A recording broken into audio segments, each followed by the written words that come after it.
Vale. Hasiera emango diogu hitzalde honi. Bueno, Camilo dugu hemen, Bartzelonatik etorri da. Hitz egitera zuzenbidearen filosofiari buruz, Hegelen testua. Nun, bueno, ikutuko da, familia, gizarte zibila, estatua, ze papel jokatu estatua Hegelen nola definitzen duen, eta zuzenbidea gehien bat. Bai? Orduan, jorratuko gara, bai Hegelen metodologiaz, testuaren egitura, eta garantzia emango diogu honek eduki dituen ondorio hori. Ze debate sortu dian honen ondoren, ze kritika egon diran testu honi, eta bar. Orduan, ez dena iluzau, denboa gehiago emateko Kamiloi, eta gero aukera egongo da, galderak egiteko, nik ere galdera baten bat prestatu dut, orduan, nebetzute zalantza bat egoten bada, edo galdera bat egitzen bazute honei buruz, lasei bota, denbora egongo da galdera hori erantzuteko. Vale, orduan, ya zarrera ematen dio, ya puedes empezar, todo tuyo. Vale. Bueno, tal como me ha presentado el compañero, o eso supongo, les vengo a hablar sobre una aproximación a la filosofía del derecho de Hegel. Lo más importante también es, digamos, establecer el objeto de esta charla, ¿no? Esto no tiene, digamos, por interés, digamos que hagamos una recopilación minuciosa de cada tema que se abra en la filosofía del derecho, pues excede por mucho el tiempo que tenemos.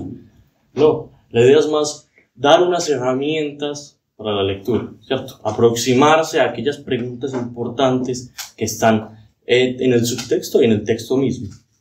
Cuando uno está reconstruyendo conceptualmente un objeto, una de las cosas más importantes que tiene que hacer es buscar las preguntas que lo han traído. Porque con eso uno no solamente se pone en el fundamento de la cosa misma, sino también, y por lo tanto, en su movimiento. Una de las cosas más importantes a hablar, digamos acá, va a ser qué metodología en concreto utiliza Hegel y cómo, digamos, es diferente a lo que se puede ver en las escuelas de derecho y, digamos, a la tradición con la que él partía. Él tiene un quiebre y esto es muy importante. Hegel va a ser en ciencia política, bueno, en filosofía política, el filósofo del Estado, con mayúsculas. Va a ser quien más se preocupe de la constitución del Estado moderno mismo y por lo tanto pues, de la sociedad capitalista. El Estado moderno tiene un interés fundamental en Hegel, pues por un recorrido histórico en el que él iba pasando. En Alemania, o lo que era el Sacro Imperio Romano germánico, iba a aparecer Napoleón, iba a desbaratar todo el Sacro Imperio Romano germánico, que era una confederación un poco suelta de diferentes reinos, y va a entrarlos a la modernidad, ¿no? Les va a dotar una constitución, una suerte de protoestados ya modernos, y lo más importante va a decir Hegel que les va a traer la libertad. Es bien conocida esta figura de cuando Hegel ve a Napoleón, dice, he visto el espíritu del mundo a caballo, diciendo todo el progreso que iba a traer. Progreso va a ser una palabra importante con Hegel, pero, digamos, dado el objeto que estamos trabajando, no va a tener tanta importancia como sí puede tener en filosofía de la historia. Bueno, para empezar, digamos, todo este tema, voy a traer digamos, cómo se nos presenta a veces inmediatamente estas cosas del Estado. Hay una cita de Borges muy bonita, que es en un texto, un ensayo político de los pocos que tiene, que dice lo siguiente. Bueno, qué lejanos nos suena a nosotros los americanos, a los del continente americano, estas ideas que tienen los europeos sobre la vida ética y moral. Que a nosotros nos suena aquello que dice Hegel de que el Estado es la realidad de la idea ética como una broma macabra. Es muy importante, digamos, que el ensayo es muy bueno, también lo animo a leerlo, es muy importante este inicio, ¿no? Hegel va a decir este tipo de cosas, ¿no? El Estado es el paso de Dios por el mundo. Bueno, esto no le puede sonar si uno extraño en la inmediatez, ¿no? O sea, uno se pregunta, ¿qué de moral tiene el Estado? ¿Qué de ético va a tener el Estado como para hacer supuestamente esta realización totalizante. En una sociedad, digamos, donde los intereses privados siempre parece que priman sobre el bien público, pues esto no puede sonar sino eso, a una broma macabra. Este libro en concreto que estamos hablando, lo más fundamental, como les digo, es la idea de libertad. La idea de libertad es lo que recorre todo el libro y toda la filosofía política de Hegel. Él dice, cuando entrega este manual a sus estudiantes, este libro va a ser un manual para los estudiantes, dice, este libro está hecho del metal de la libertad. Lo más importante para él es descubrir cómo se efectúa la realidad en el mundo, la libertad en el mundo, perdón. Cuál va a ser su camino y su fuente histórica, su necesidad y a la vez su efectividad. Esto lo va a llevar a dar varias lecciones también de esta misma cátedra de filosofía del derecho, hay algunas que son del 19 al 20, este libro que estamos tratando lo pone en el 23. Este libro es interesante porque lo va a escribir Hegel mismo, va a tener unas anotaciones, que de hecho son la mayoría del texto, como unas notas a pie de página, y luego va a tener unas observaciones de un profesor que le siguió la cátedra de filosofía del derecho, donde explica o a veces resume un poco, con la revisión posterior de Hegel. O sea que tenemos, digamos, un texto que él mismo pensaba publicar, a diferencia de un montón de otros textos de Hegel. Él solo publicaría 4 cosas en vida, que es la enciclopedia, la ciencia de la lógica, la fenomenología y este libro que tenemos acá.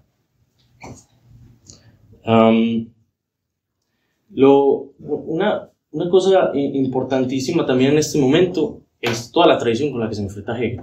Hegel viene de no solamente el romanticismo alemán, estaría tan presente y todo este idealismo, sino también el contexto básico sobre que Kant, por ejemplo, ya sería un filósofo muy importante en todas las universidades.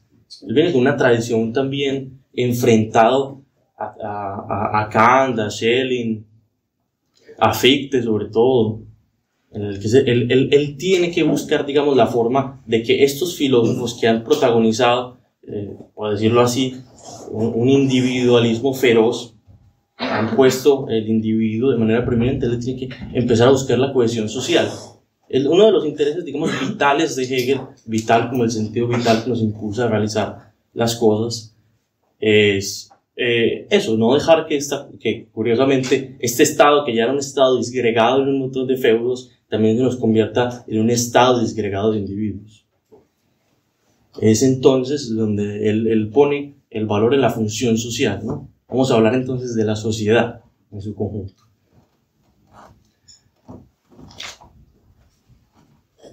Bueno, en los precedentes inmediatos para este libro, y de los que más coge, digamos, Hegel para referirse de manera un poco negativa, es Kant.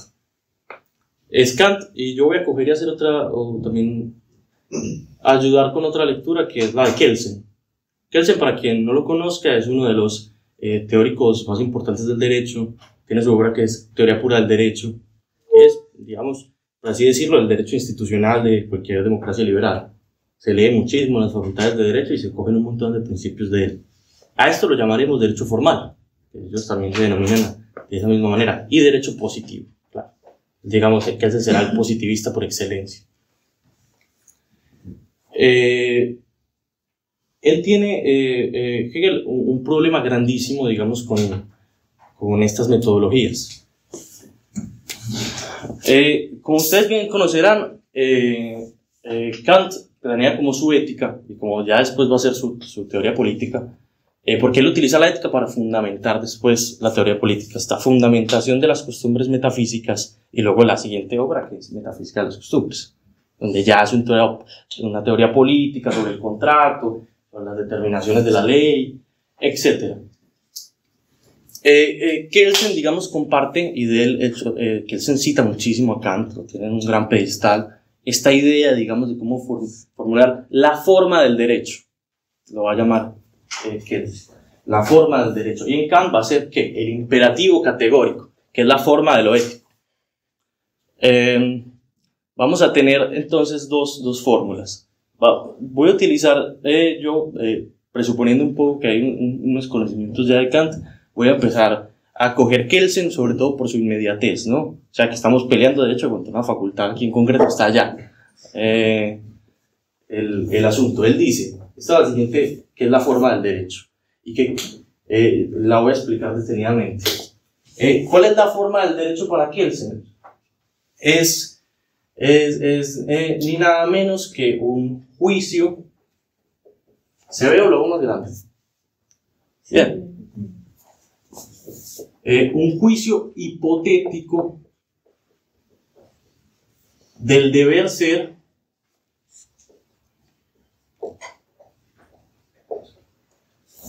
coactivo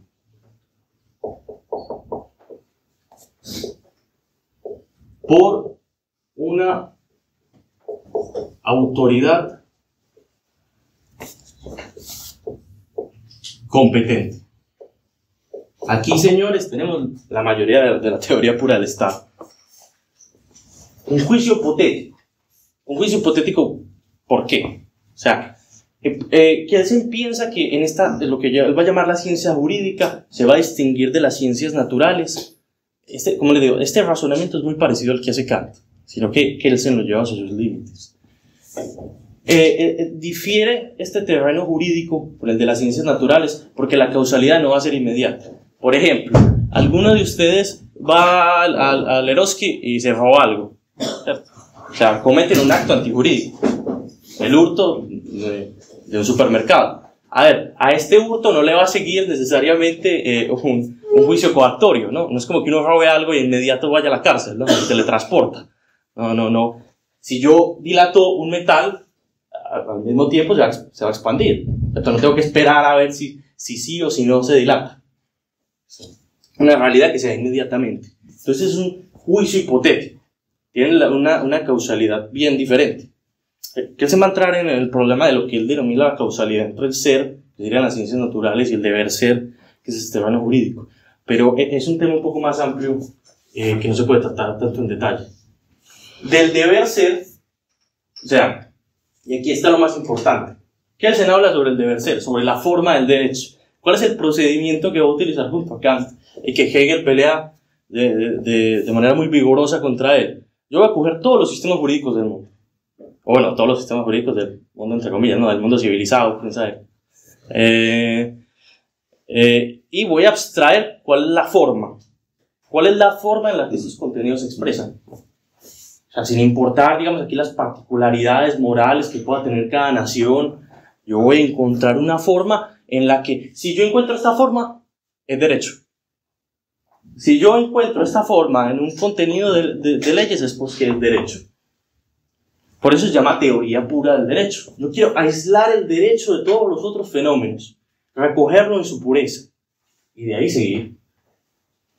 Claro, esto va a decir, entonces, ¿qué va a decir Hegel? Que le parece muy problemático. Usted ha cogido la capacidad de abstracción de una cosa, ha separado una cosa de este mundo ético general, el mundo de las costumbres, y lo va a llevar hasta su infinito. Él dice hasta su infinitud negativa en el sentido abstractivo. O sea, yo le he quitado todo el contenido al derecho. Y después uno va a decir, pues claro, que es que, entonces aquí que entra todo, aquí entran cualquier cosa. Aquí pueden entrar los nazis, pueden entrar la Unión Soviética, pueden entrar... Aquí uno puede justificar la propiedad y que no haya propiedad. O sea, puede caber todo, como en los juicios kantianos. A mí me ponía un profesor un ejemplo que es maravilloso sobre el problema del imperativo categórico. Es que debemos hacer algo que universalmente todos los agentes cumplan, ¿no? Bueno, ¿y qué pasa si yo me levanto? Si yo pongo como ley, bueno, como deber ético, que me tengo que levantar a las 6 de la mañana para el trabajo. Si todos nos levantamos a las 6 de la mañana, ninguno va, porque nos quedamos todos en el metro, ¿cierto? Ninguno es capaz de ir. Eso es contradictorio, ¿cierto? ¿Por qué? Porque va a afirmar Hegel, es que a esta forma no se le sigue ningún contenido. Usted tiene que subsumir el contenido, ¿cierto? No lo puede, de aquí no va a seguir nada más que una forma, si se quiere, autoritaria de poner las determinaciones en la cosa.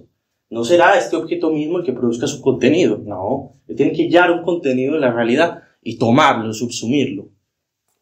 Ese es el punto, digamos, que va a poner como el problema más fundamental. Esta es, digamos, la crítica así fundamental que le hace al derecho formal y positivo.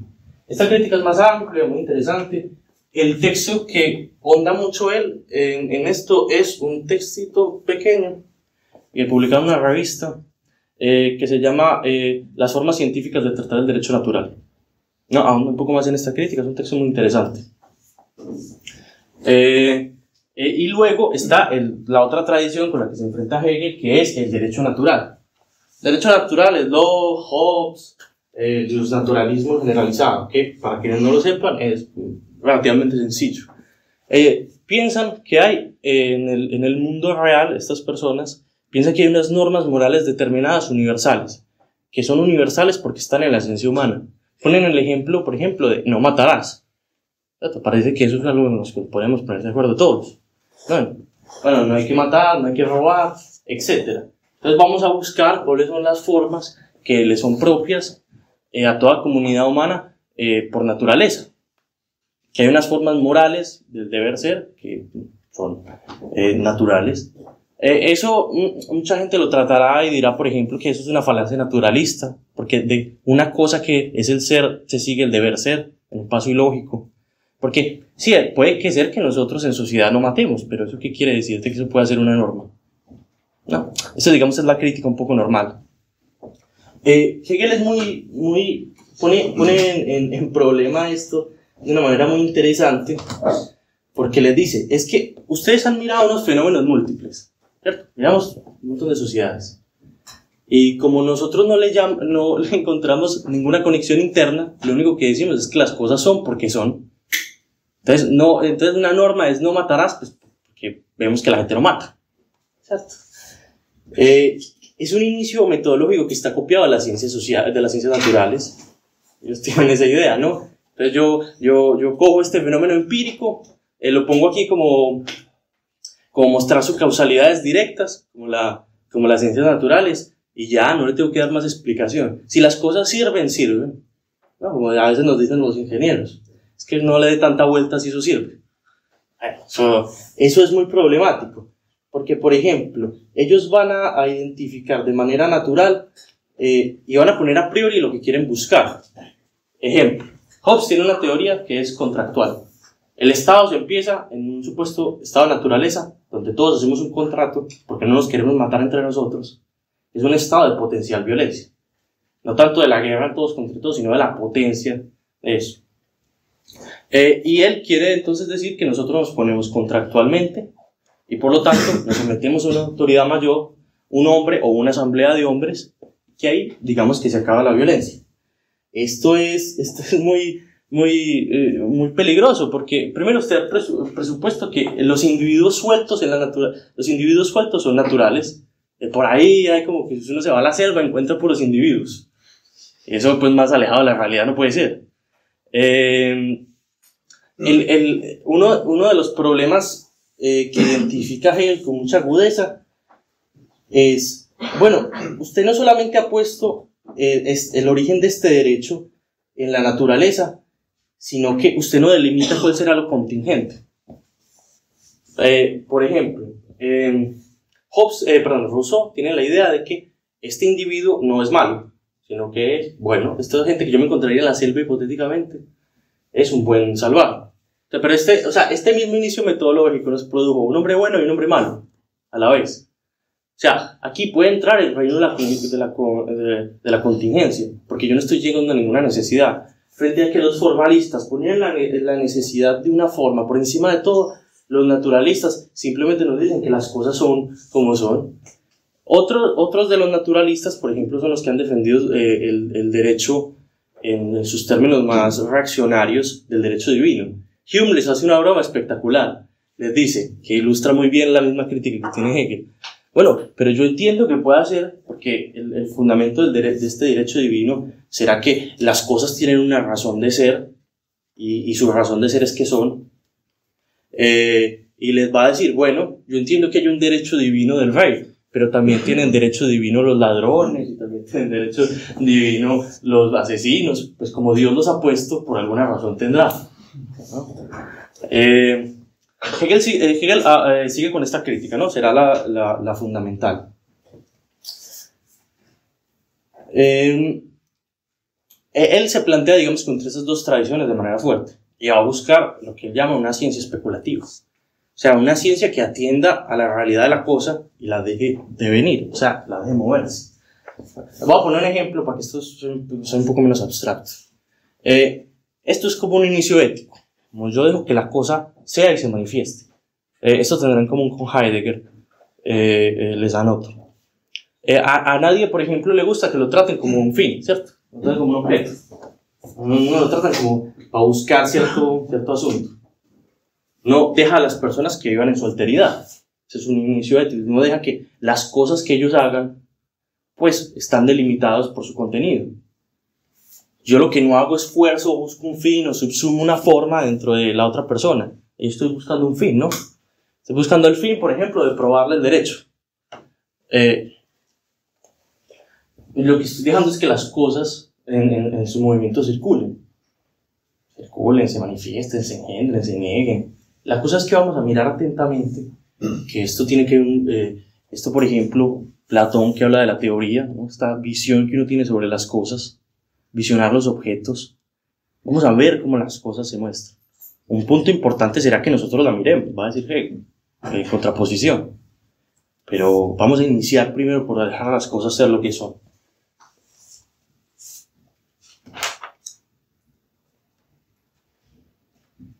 Bueno, la filosofía del derecho tiene un lugar dentro del sistema hegeliano.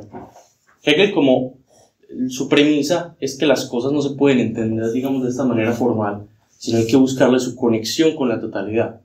Porque, por ejemplo, cuando yo me pregunto, dice Kelsen, de esto que vimos, la forma en la que un sistema de derechos se justifica es que tenga un mínimo de efectividad sobre el mundo, ¿cierto? Porque si es un derecho aquí que nadie cumple, pues no importa. Pero él dice, tiene que haber un mínimo de que estas normas se cumplan dentro de nuestra sociedad.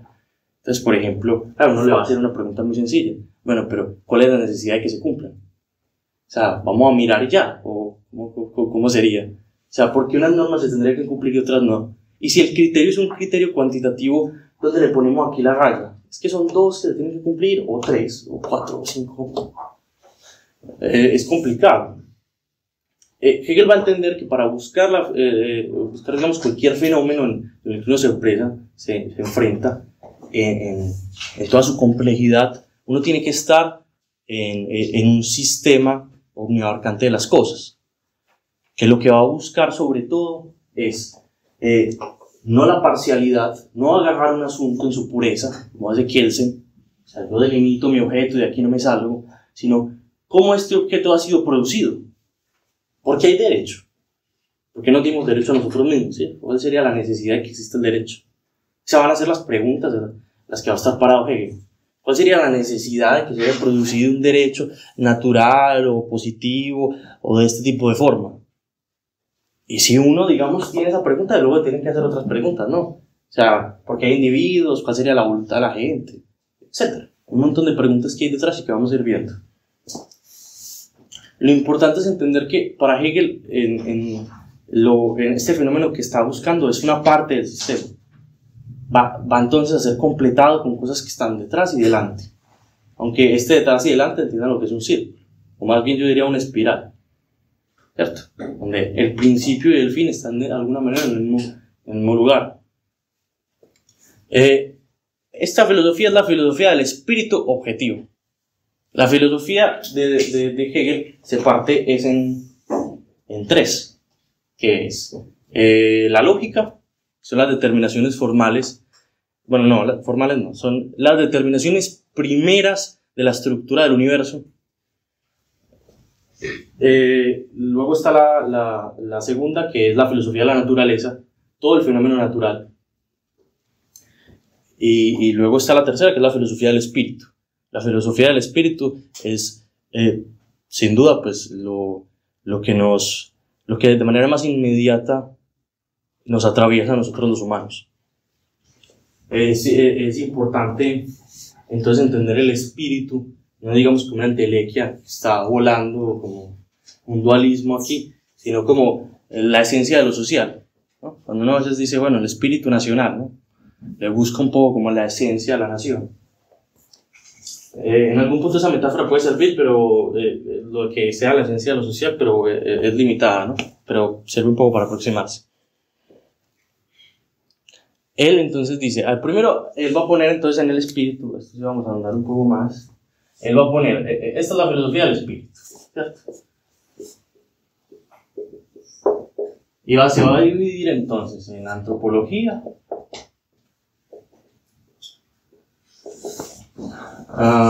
el derecho objetivo, ¿no? Derecho.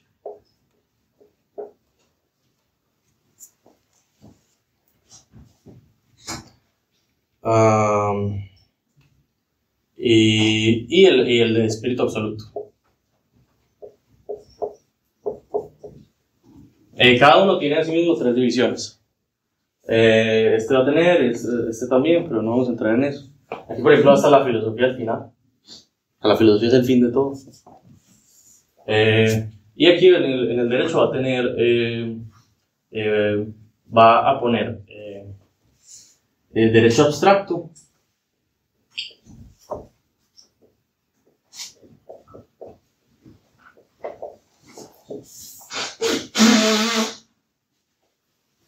moralidad,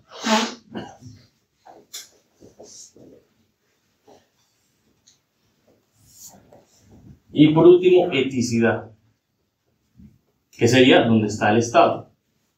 Por eso decíamos que el Estado es la realización de la vida ética. Antes de entrar en esta división, ponernos un poco más centrado en la estructura del libro, vamos a hacer unas consideraciones metodológicas. A ver cómo es que estamos procediendo y cuáles serían las diferencias sustantivas sobre las otras metodologías que hemos puesto. Va a decir en el primer párrafo de toda la filosofía del derecho, va a decir lo siguiente, se los voy a leer.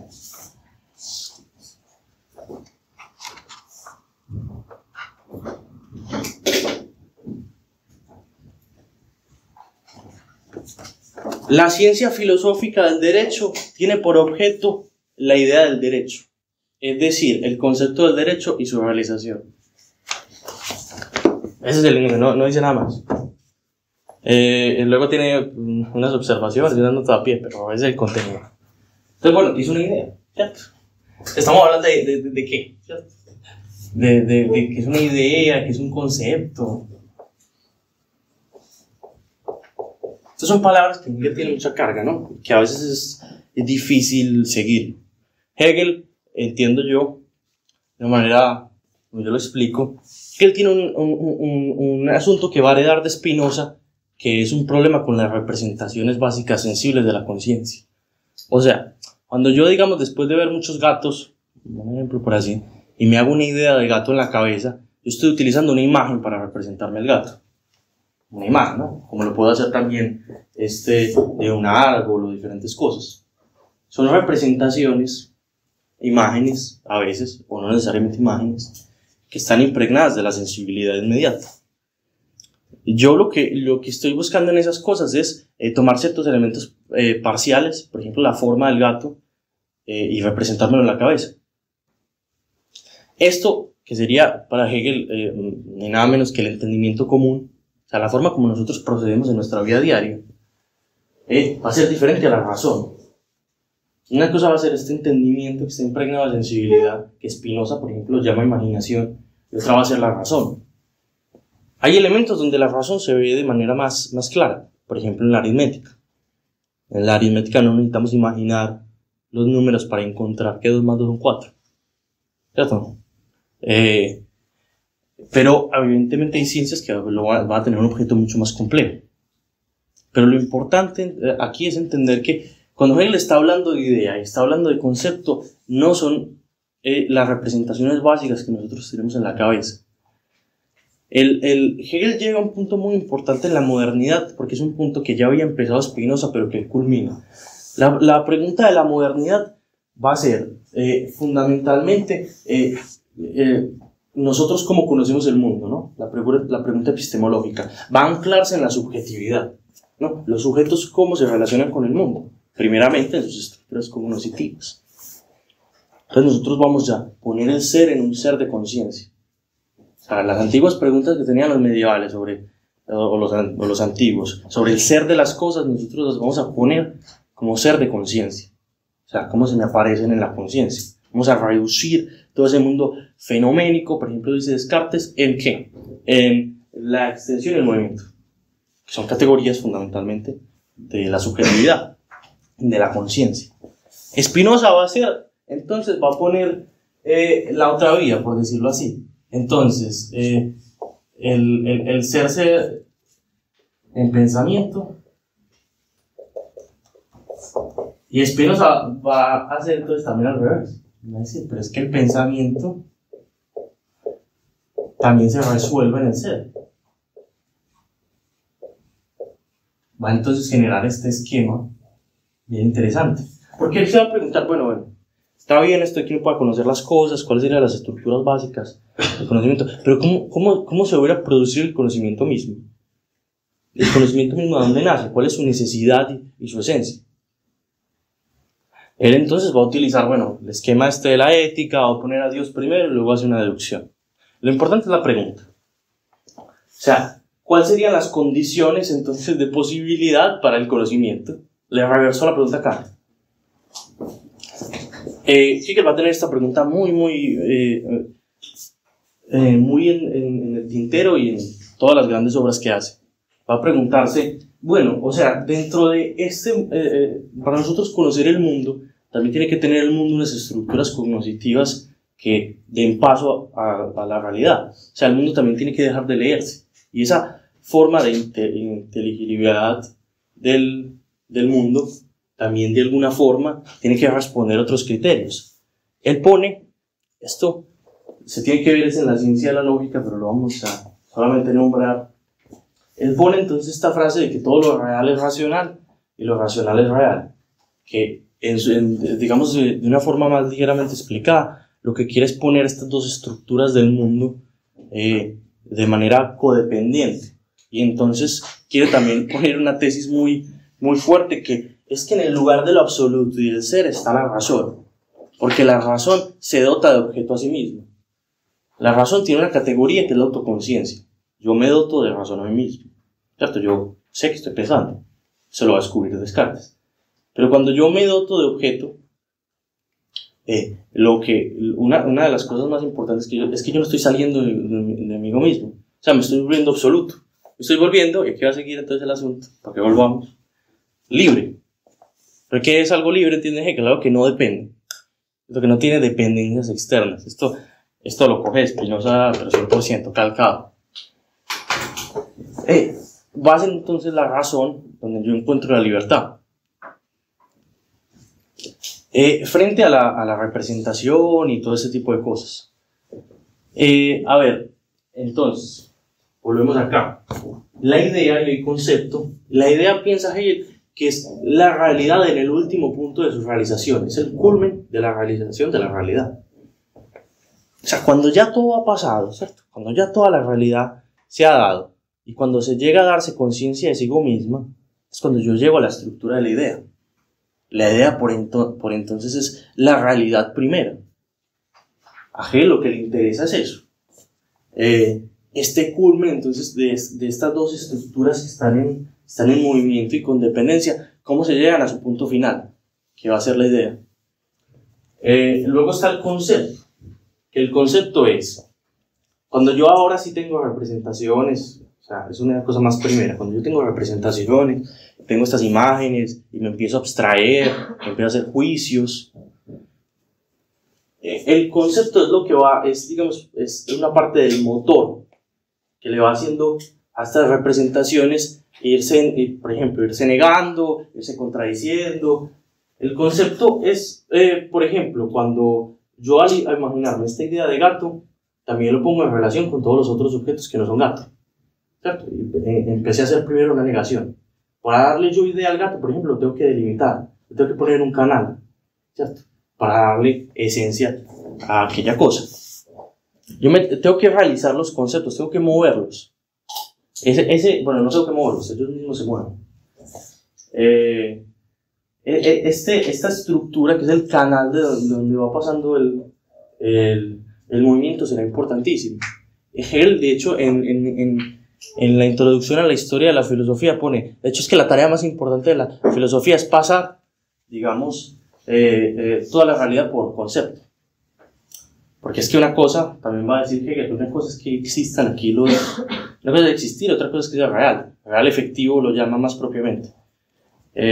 Una cosa, por ejemplo, son los actos sensibles. Por ejemplo, que yo pueda mover así o alzar la mano, ¿cierto? Es una contingencia. Yo puedo mover de esta manera, o para explicarme puedo utilizar primero más la mano derecha o la izquierda. Pero eso no va a ser lo que necesariamente se tiene que realizar. Lo real tiene un concepto muy básico que es el de necesidad. Las cosas que sí son necesarias que pasen. En ello sí se dota la realidad en toda su grandeza, digamos, o más que grandeza, digamos, en todo su fundamento. Lo otro, lo que es contingente, sí puede existir, pero no, lo que no tiene es una categoría de realidad fuerte. ¿Qué va a ser? Esto que les digo que se llama realidad efectiva. Entonces, teniendo, digamos, esto más o menos un poco pincelado, porque, como les digo, las explicaciones más detalladas desbordarían el contenido de esta charla. Cuando Hegel entonces dice que esta obra va a ir sobre la idea de derecho, él quiere decir, primero el derecho ya se dio, ¿cierto? Ya no es que yo me esté inventando cosas, significa que ya existe un Estado moderno y yo estoy llegando a sus fundamentos y a su necesidad. Estoy viendo todo su movimiento, estoy viendo cómo se realiza a sí mismo, estoy viendo todo el movimiento que lo va a hacer lo que es. No está diciendo, yo me voy a imaginar un Estado. Él en el prólogo dice una cosa maravillosa, que lo pone con Platón. Dice, Platón, esta alma tan fuerte, con esta voluntad espiritual tan grande, cuando quiso hacer su república, como no le podía, como esta república no tenía contenido en la realidad en la que vivía, solo pudo encontrar su realización en tiempos pasados. Esto, entonces, Marx, por ejemplo, lo va a repetir en el tomo 1 del Capital, le va a decir, en División del Trabajo, y le va a decir, es que la República de Platón no era más que una idealización del régimen de castas egipcio.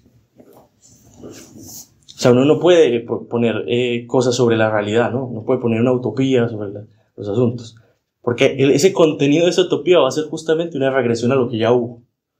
Solo va a poder encontrar su contenido en el pasado. Muy interesante esta observación que hace Hegel. Bueno, luego también tiene unos asuntos, siguiendo por este lado, de entonces, lo que va a comprender el ser y el deber ser. Ya lo habíamos tratado cuando hablamos de estos formalistas. Pero para Hegel, él lo que no está buscando es un cómo debe ser el Estado. Él no entiende cómo debe ser como una categoría abstracta que yo, digamos, formalizo, abstraigo y luego le pongo el deber a las cosas.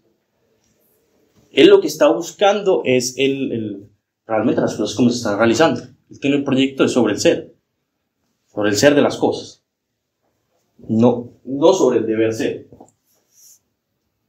Eso es importantísimo porque es que él también piensa que esas dos dimensiones son una dualidad falsa. Es que, por ejemplo, cuando yo describo un fenómeno, por ejemplo, yo describo que todos los metales al calentarse se dilatan, yo también le estoy poniendo de alguna manera cierta normatividad al asunto, diciendo que normativamente, si yo caliento un metal, se va a dilatar. Esto no son dimensiones que estén así separadas dualmente, sino que de la identificación primaria de los fundamentos de una cosa también surge una exposición normativa. Él entonces va a decir, es esto lo que estamos realizando. Sí, yo estoy poniendo los fundamentos del Estado moderno y de alguna manera también está explicando, pues sí, las normas para que algo se determine a sí mismo como Estado moderno. Esto también le va a llevar a Hegel a tener una metodología bien interesante sobre por ejemplo, la libertad y la necesidad. Todo este concepto, y empieza de hecho la obra así, ya vamos a entrar un poco entonces en la obra. Va a entrar diciendo, sí, como este es el reino aquí de la libertad absoluta en todo su esplendor, esto también va a tener entonces que ver con las libertades empíricas, las libertades que supuestamente nosotros nos vemos inmediatamente. La libertad entonces Para Hegel es un asunto primeramente de subjetividad. Primeramente, ¿no? Pero no, primeramente como inicio empírico, no como fundamento. Primero la vamos a ver con una libertad como arbitrio. Entonces le dice a alguna gente, bueno, es que libertad es cuando yo hago a mí lo que se me da la gana. ¿Cierto? Yo hago a mí lo que yo quiero. Esto de hecho es una forma muy habitual de entender la libertad. Pero Hegel los voy a adelantar un poco y luego retrocedemos y lo caminamos juntos. Él va a entenderlo de la siguiente manera. Yo para que un acto sea libre, se necesita poder realizar dentro de la estructura social. Si alguien aquí, a mí me dice, bueno, es que usted es libre de dejar su trabajo, y yo le voy a decir, pues es que yo no puedo realizar ese acto, porque si lo realizo me muero. ¿Cierto? O sea, eso no es una libertad que no se puede efectuar sobre la realidad, no es libertad. Igual que yo no me puedo ir al desierto, eso es lo que maneja, por ejemplo, el liberalismo generalizado, el concepto de libertad, el arbitrio. Y él va a decir, la argumentación entonces va a ser la siguiente. Él va a decir, cuando yo estoy voy a poner un ejemplo, a lo mejor ilumina algo, pero como les digo, también tengan este criterio un poco de sospecha frente a las representaciones aquí más sensibles y más de figuras. Nietzsche en la genealogía también habla de eso, ¿no? Como si el pensamiento pueda ser reducido a una figura. Pero nos va a ayudar a acercarnos.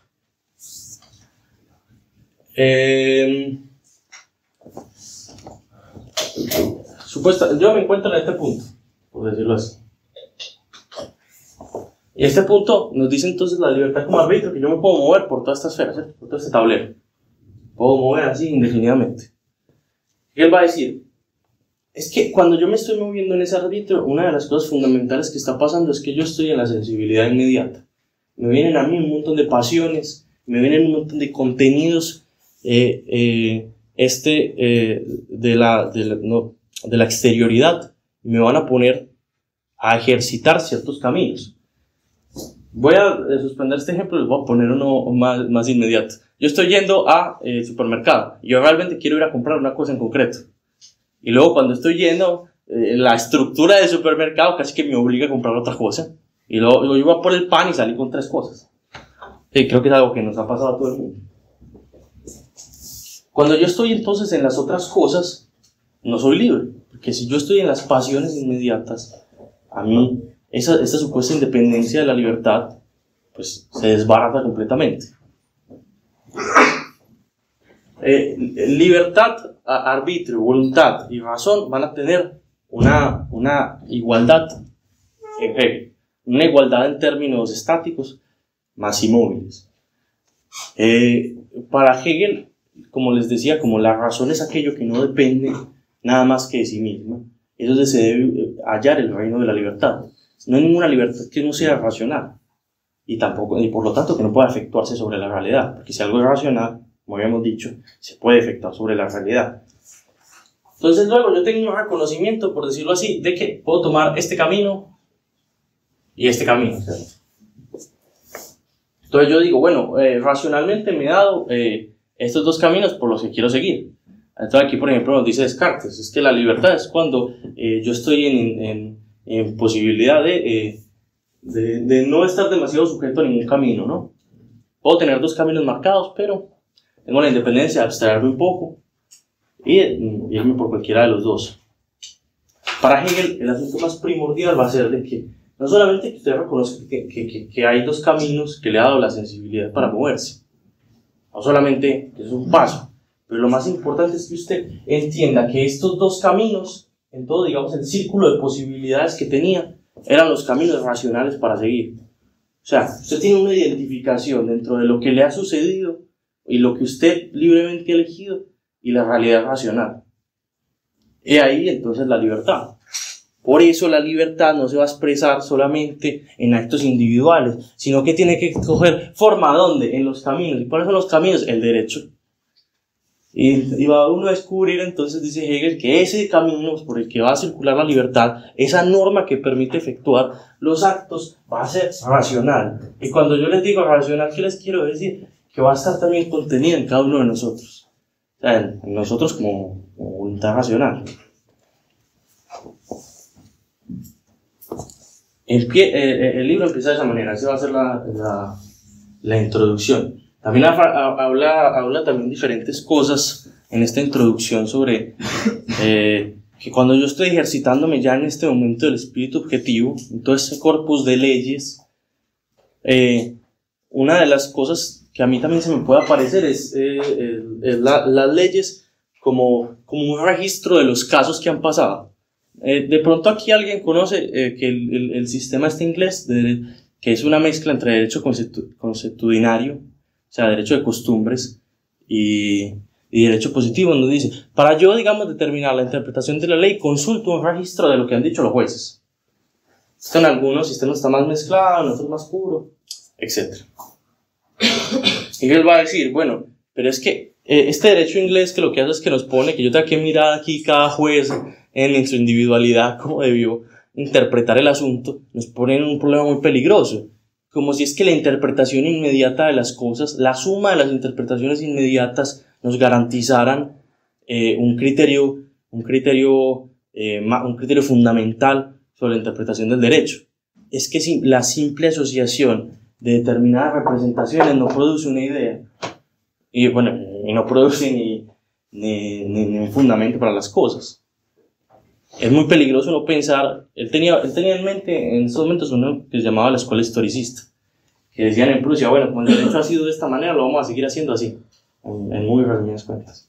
Que eran una escuela muy reaccionaria que pensaba seguir con el derecho absoluto en Prusia. Entonces, ¿qué coge? Todos los argumentos de cómo se ha procedido el derecho sobre Prusia a lo largo de la historia. El derecho para Hegel tiene que atender sobre todo a esta dimensión donde no existen las decisiones sobre el deber ser y el ser, que cuál va a ser la dimensión del espíritu, y sobre todo en este caso de un espíritu nacional.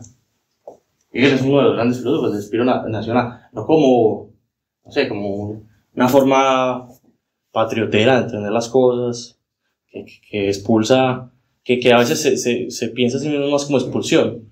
O sea, en el sentido de se delimita simplemente por aquello que no es. No, va a ser un contenido más positivo. Que se va a hacer luego lo que vamos a mirar más propiamente como el mundo ético. Pero lo importante es que la realidad de las leyes tiene que atender al espíritu, en este caso nacional, donde es posible la unidad de un derecho objetivo. El derecho aquí también va a ser como un monopolio. No pueden ni deben haber diferentes regímenes de derecho colapsados entre ellos, ¿no? Entonces aquí pueden mandar un derecho alemán en general, y luego manda un derecho del Estado prusiano, y luego aquí en este condado manda otro derecho. Eso no lleva a ningún lado, piensa Hegel. El derecho tiene que ser una unidad, entonces, de un Estado moderno que ha alcanzado todo su poder.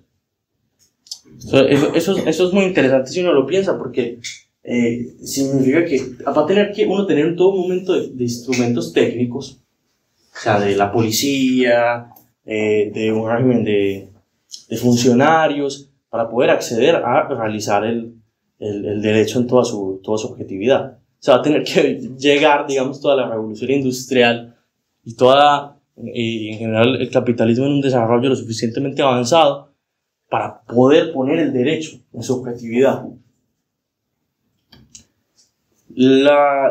También la cuestión que formula aquí es que Hegel entiende que como hay una necesidad de que una esencia se exprese en determinada forma, él no piensa que una esencia se determine así o así, tenga nada de esencial. Las esencias tienen una determinada forma de aparecer. Él va a encontrar entonces una escalera, una flecha, para que las cosas solamente se pueden realizar en este tipo de apariencias. La apariencia y la esencia en Hegel están delimitadas por un asunto de necesidad. Entonces la pregunta que nos lleva a esto: ¿por qué una sociedad con cierto tipo de contenido, por ejemplo desde la producción mercantil de agentes libres, se tiene que dar a sí misma la forma de derecho? Hegel no lo va a pensar en estos términos, pero sí en el de individuos libres, de individuos como unidades. ¿Por qué se tiene que dar esta? Esto lo voy a dar en lo que va a ser derecho abstracto que les había puesto ahí. Bueno, va a tener estas preguntas de subtexto y va a poner un asunto muy interesante que es el ejemplo de la propiedad. Él dice, para que haya un sistema de propiedades funcionaría como, digamos, yo tengo aquí mi cuadrado y el otro tiene su cuadrado. La cosa de estos dos cuadrados que pertenecen cada uno a un agente es que son unos sistemas que para autodeterminarse tienen que determinar al otro. Ejemplo, si yo no respeto que la otra persona tiene propiedad, la otra persona tampoco me va a respetar a mí que yo tengo propiedad. Yo necesito que haya el reconocimiento mutuo. O sea, son sistemas que para encontrar su unidad autodeterminante, fundante, y por lo tanto de reproducción de sí mismo, tienen que también ir a apelar al otro. Yo no puedo entender mi propiedad si no entiendo la de los demás. ¿Y cómo la voy a entender entonces según Hegel? Como propiedad individual, personal, que es de una persona privada. Entonces, frente, por ejemplo, a gente como Locke, que Locke decía, bueno, si yo me voy al monte y destruyo un árbol, entonces eso ya es mío. Tiene que haber un reconocimiento de la propiedad.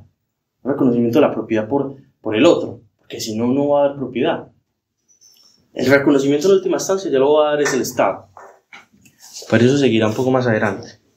Luego entramos a un asunto que me parece muy interesante, que Hegel también le dedica mucho, pese a que pone muchos ejemplos, las veces que no hay que poner tantos ejemplos. En la última nota de pie de página, cuando habla de moralidad, creo que el párrafo son como 4 líneas y la nota son 5 páginas. Solo poniendo ejemplos. Él va a poner la moralidad, ¿cierto? Después de este esquema donde estos sistemas de autopropiedad y de hacer una consideración sobre el delito, que él va a decir, la función de los tribunales de justicia en la sociedad es reingresar al individuo al sistema del derecho. O sea, usted ha puesto una ley privada, de hecho aquí es muy interesante, ley privada, de donde viene privilegio. Usted ha puesto una ley privada para sí mismo, yo puedo ir a robar a Leroski, yo personalmente y nadie más. Y lo que hace el derecho es reingresarlo al mundo civil. Le dice, no, o sea, aquí no hay leyes privadas, sino que hay una objetividad de la ley. Entonces me reingresa. Esto tiene también un punto de decir, es que la pena no está hecha como para castigar a alguien. La pena no está hecha como para... Es que si yo cometo una venganza, que dice Hegel, si yo cometo una venganza de que a mí me robaron algo y yo voy a ir a vengarme del otro, lo que no estoy haciendo es un comportamiento del derecho. El derecho lo que tiene por fin es reeducar y reinsertar a las personas. En este sentido, Hegel era muy progresista por ese lado. Él no piensa que es que las venganzas, que lo que yo debo hacer es que cuando se comete un crimen ir a pagarlo con igual fuerza, porque eso solamente genera un círculo aquí de venganza que no termina en nada y es autodestructivo, no conservante, como son los otros círculos. Esa reintroducción entonces del criminal es fundamental, porque se tiene que garantizar de que todo aquello que está fuera del derecho tiene la posibilidad de ingresar en él. No hay nadie insocializable, por decirlo de alguna manera. Eso es bien curioso. Veremos que luego en la sociedad civil tiene eso sus consecuencias. Va a seguir entonces con el tema de la moralidad. La moralidad, en muy pocas palabras, es lo siguiente. La moralidad es el momento en el que el derecho se refleja en la subjetividad personal. Yo no sé si alguna vez les pasó en una de estas clases en Colombia hay unas cosas que llaman clases de civismo. No sé si aquí hay.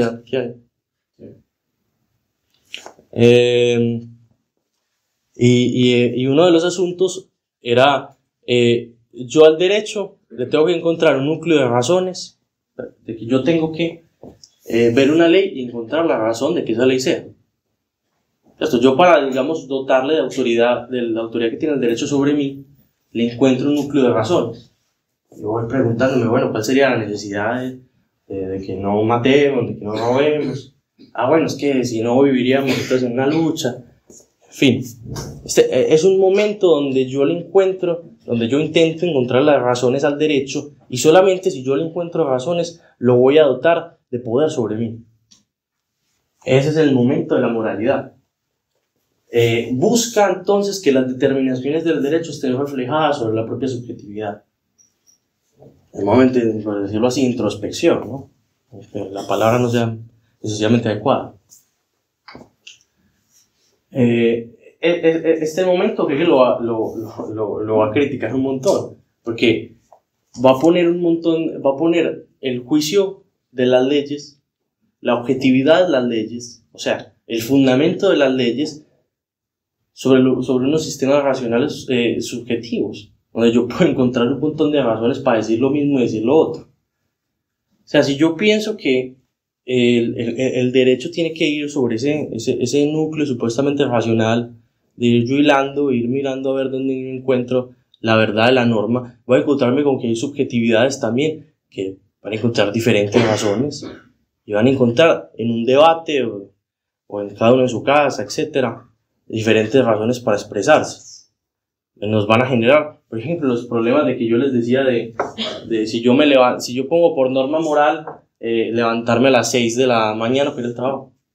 Claro, pero es que si eso yo lo pienso desde cada uno como agente para encontrar la verdad del derecho, me va a generar que cuando vayamos a la autopista lo vamos a caber.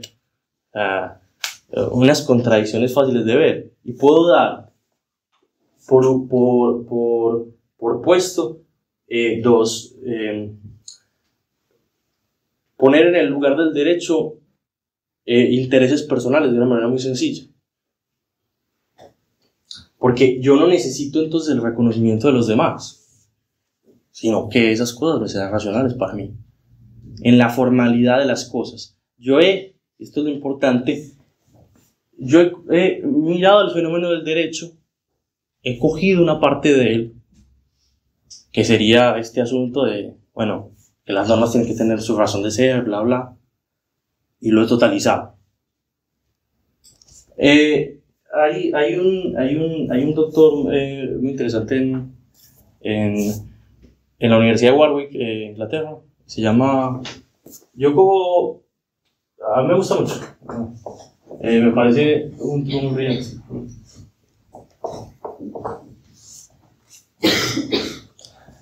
Que él va a decir, es que el propio dominio de las leyes, Hegel estamos hablando, es cuando yo tengo confianza sobre las cosas. Yo tengo confianza en la estructura institucional, es donde es el reino del derecho. Donde yo no me estoy, preocupando todo el tiempo, mirar a ver si hay racionalidad sobre las cosas, sino donde hay confianza, que no significa que todos los estados tenemos que tener confianza sobre ellos. Pero solo el derecho se va a poder realizar si yo tengo confianza sobre las instituciones. Entonces miren que la confianza es una cosa muy diferente a la actitud de sospecha que ponen, por ejemplo, los kantianos, que es los ejemplos de moralidad más fuertes. Y yo todo el tiempo estoy aquí flexionando con la cosa y buscándole su razón. Hay algún asunto en el que yo también tengo que acceder a mirar la totalidad social, no solamente lo que yo estoy pensando. Es un punto en el que yo estoy saliendo fuera de mí, porque o si no, vamos a encontrarnos en unos supuestos debates entre dos singularidades y no vamos a llegar a ningún lado. Yo estoy mirando el fenómeno social también como lo que mismamente me ha producido a mí. Yo mis contenidos morales y estos contenidos racionales que he reflectado y le he buscado la razón al derecho, ellos también me han producido. Entonces vamos a ir a la esfera de las costumbres, de la eticidad, que será la última parte de este tratado.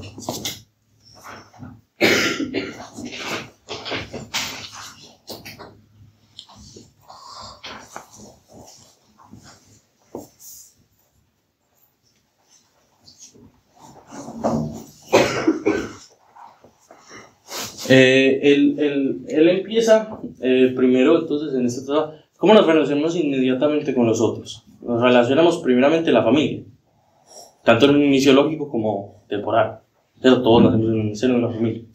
Es nuestra primera alteridad, por decirlo de alguna manera. Luego, por ejemplo, para ampliar esto un poco, Freud y luego Lacan van a hablar, los momentos más importantes en el desarrollo del niño es cuando es capaz de diferenciar entre la madre y él, cuando es capaz de empezar a entender la alteridad.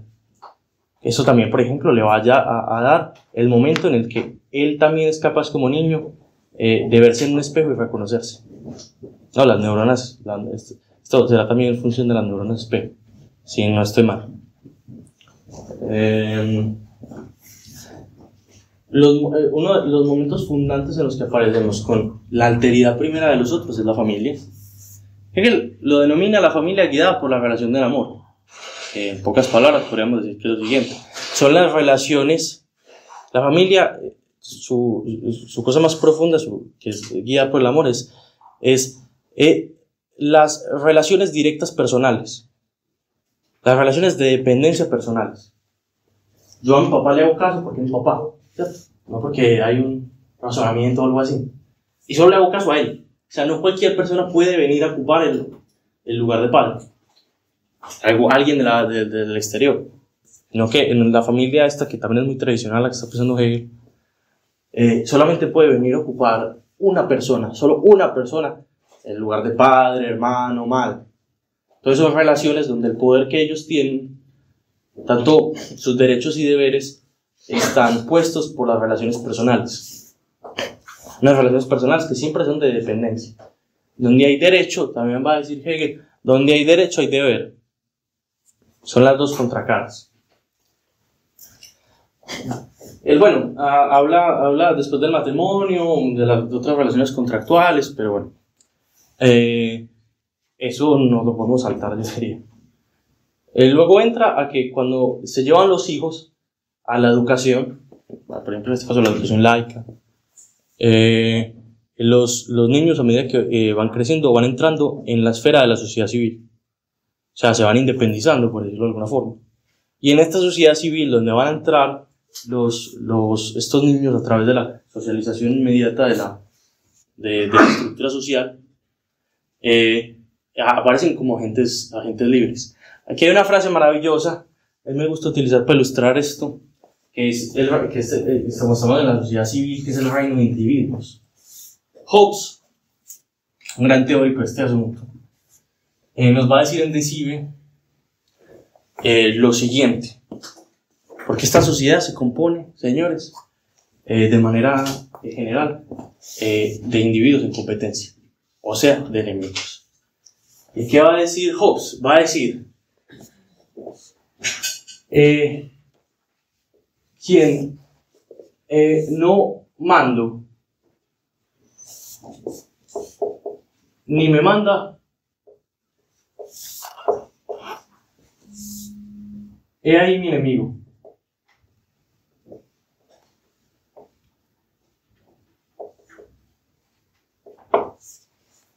Sobre quien yo no tengo relaciones de dependencia personal, he ahí mi enemigo. Todo el que está fuera de estas relaciones de dependencia personales, que en la época feudal lo que se refería es a la estructura tribal, feudal, etc. O sea, todas las relaciones precapitalistas, que eran mucho más grandes. Todo el que no cumple este criterio, he ahí mi enemigo, contra quien yo compito. La vida, desde la sociedad civil, que estamos hablando de la sociedad capitalista, es fundamentalmente una competencia entre todos. Los enemigos son absolutamente todos. Que esto hay que comprenderlo bien, ¿no? Porque, por ejemplo, yo cuando me asocio con otras personas, también estoy compitiendo. Estoy compitiendo con otro grupo. Si nosotros nos asociamos porque queremos vender nuestra fuerza de trabajo mejor, como sindicato de profesores, nos estamos asociando contra otro enemigo. La competencia y la unidad, o sea, la competencia y la colaboración son dos caras de la misma moneda. Está en este criterio, en el que ya nos hemos salido de las relaciones de dependencia personales. Hemos entrado al reino del capital. Totalmente. Él, entonces, en la sociedad civil habla de varias cosas. Este es primero vemos la hora un segundo. Bueno, vamos bien. este es el terreno más polémico de todo Hegel. La crítica que hace Marx a este libro empieza desde la sociedad civil. O sea, llegamos a la sociedad civil, se abre este parágrafo, es como el 260 y algo. Empieza la crítica de Marx, que va hasta si no estoy mal, creo que va hasta el poder del príncipe, o quizá un poquito más hasta poder, lo que haya poder gubernativo, pero por esos renglones. Solo se va a ocupar de este lado, ¿no? O sea, cuando Hegel habla de moralidad o de derecho abstracto, de lo que vimos, Marx no le importa, ¿no? A lo que le importa es este asunto. Y también muchos otros teóricos. De hecho, y hay una corriente muy grande de gente que piensa que en la sociedad civil hay un problema fundamental, que es que Hegel ha traicionado su método. Vamos a llegar a un asunto, que ya vamos a llegar ahí, donde Hegel traiciona el método. Y había que hacer otra cosa. Ya hay que jugar a ser Keynes, o había que jugar a no sé qué. Pero bueno, eso lo vamos a ver. En esta sociedad civil, los hombres nos tenemos que procurar nuestra vida. ¿Por qué? Porque como ya no estamos en relaciones de dependencia personal, como ya estamos en estos todos contra todos, pues de alguna manera tenemos que vivir en esta competencia. La unión de los desunidos, eso se llama liberalismo.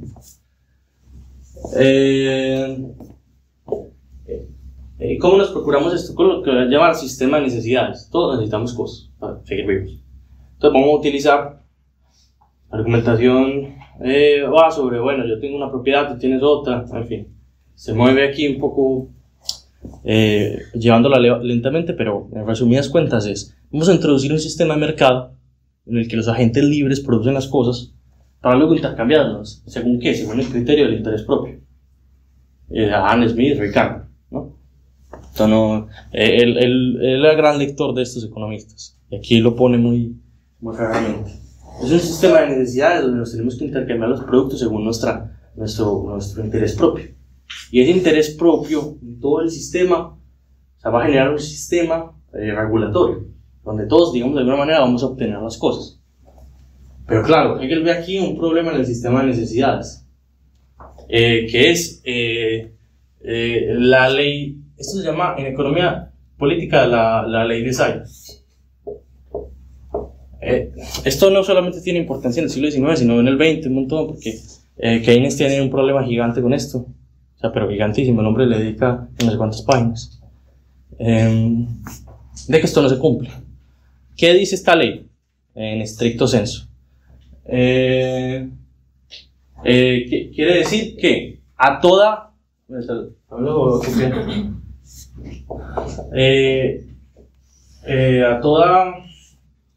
oferta le sigue su demanda.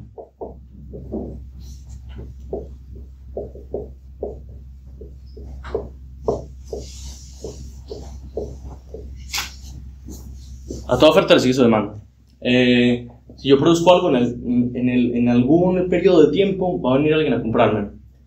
Muchos economistas de los más neoclásicos le van a decir a Keynes, pero es que eso está bien, en algún momento, en el largo plazo, va a venir a completarse este esquema. Y él va a decir, bueno, pero señores, en el largo plazo todos estamos muertos. Entonces eso no es medida, digamos, para acotar el asunto. Como Hegel ve que esto no se cumple, de que a toda oferta no le sigue su demanda, él va a ver que va a generar primero este intercambio libre, una acumulación grande de capital por parte de unos agentes, y va a generar otras personas que van a estar desposeídas, y van a estar desposeídas de toda propiedad. Estas personas van a estar fuera, digamos, de las clases sociales.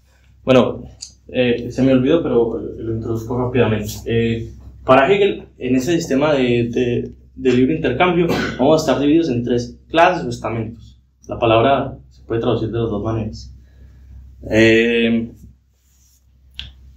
Y vamos a participar como, primero están los terratenientes, aquellos que dan una riqueza natural, o sea, de la tierra. Dos van a estar los comerciantes y los industriales, la clase burguesa, y por tercero van a estar los profesionales liberales. Nótese que aquí lo de los sirvientes, los los proletarios, todo esto no aparece. Aparecerá, digamos, ya aquí cuando ya estamos hablando de lo que queda. Entonces, como esta gente es expulsada de estos tres estamentos, a través de estar desposeída, Hegel va entonces a en un problema, que va a decir, bueno, esta gente entonces ¿cómo va a regresar a la sociedad civil? Él contempla dos soluciones.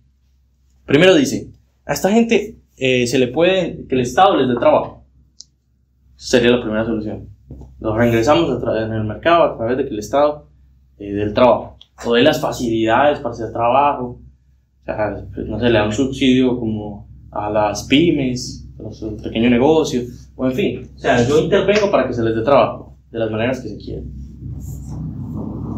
Y la segunda es que el Estado se ocupe de ellos, ¿no? Que les dé un dinero, digamos, mensual, y van a estar.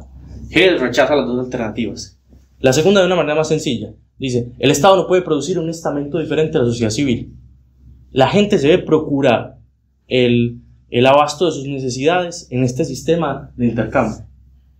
¿Por qué? Porque si no, vamos a producir una nueva clase social que está y no está dentro de la sociedad civil. Y esto inevitablemente nos va a llevar a conflictos internos. O sea, él pensaba, si yo dejo que toda esta gente esté aquí de lumpen, pues eso necesariamente nos va a llevar después a una conflictividad social extrema, donde no puede haber este sistema de reconocimiento de agentes libres. Y luego lo del trabajo. Lo de que les demos trabajo a estas personas, él lo defiende de la siguiente manera. Él va a anunciar de que si el Estado genera una sobredemanda, lo que sería un poco como la demanda agregada de Keynes, si la estimula demasiado va a generar una crisis de sobreproducción. Y si hay una crisis de sobreproducción, vamos a generar un problema más grande del que queremos evitar. Esto siguiendo a los economistas clásicos. Entonces, ¿cómo vamos a agenciar entonces este problema que nos ha generado el mero intercambio de individuos libres?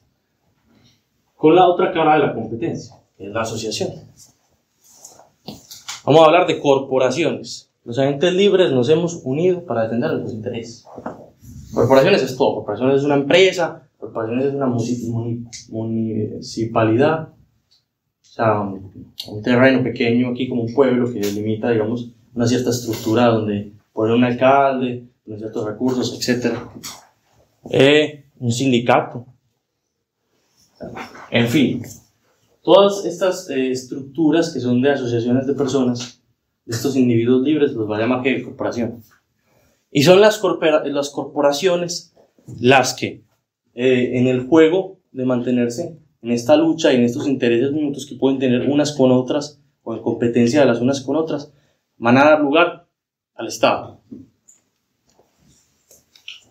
El Estado es importantísimo en Hegel, porque en esta lucha de corporaciones, o también unidad de corporaciones, es que quien las va a dotar de unidad a este movimiento. Les va a decir, bueno, sí, hay un montón de gente que se asocia, pero ¿cuál sería, por decirlo así, la corporación de las corporaciones? Va a ser el Estado. El Estado tiene una función primordial que es encontrar la unidad y el fundamento para la reproducción de la sociedad civil. Va a ser quien se encargue de, por decirlo así, de que la sociedad se mantenga en esta dinámica de reproducirse a sí misma. Es el punto de unidad, ¿no? Esto es muy interesante porque Hegel también dice el Estado es eso, es la realización de la idea ética. O sea, es cuando ya hemos culminado este proceso. Porque en todo este juego que hemos puesto de agentes, de subjetividades, hemos encontrado una estructura que es capaz de dotarles que en su propio movimiento de todas estas cosas que llevamos van a encontrar su realidad. ¿Qué es su realidad entonces? Que tengan su necesidad, o sea, que puedan seguir siendo lo que son, que las mantienen.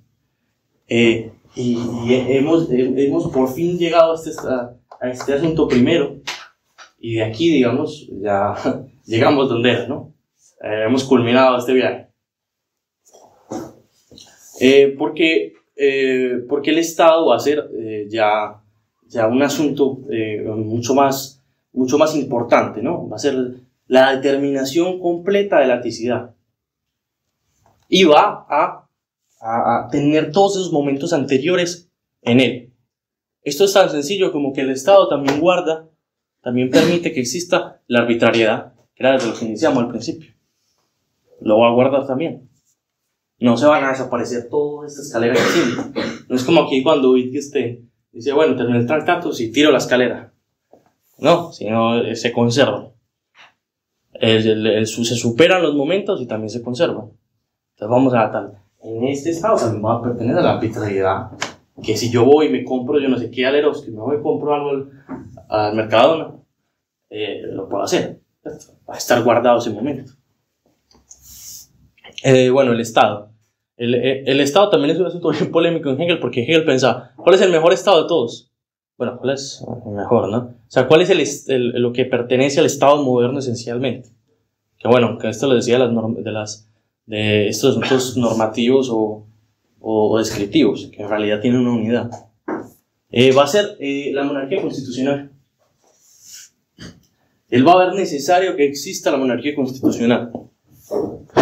Primero porque hay un aparato, entonces, constitucional, que es el que dota estas ramas del poder público de un contenido donde ellos se pueden desplegar y de la forma en la que se realicen a través del poder ejecutivo. Aunque Hegel va a poner las siguientes tres ramas. Va a poner el monarca, el poder, yo lo voy a llamar, a veces dicen poder gubernativo, yo lo voy a llamar poder ejecutivo.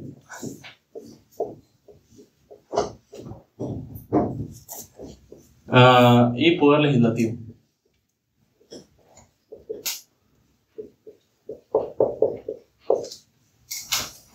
Vamos a ver cuál es la dinámica que va a producir esto, señor Beca.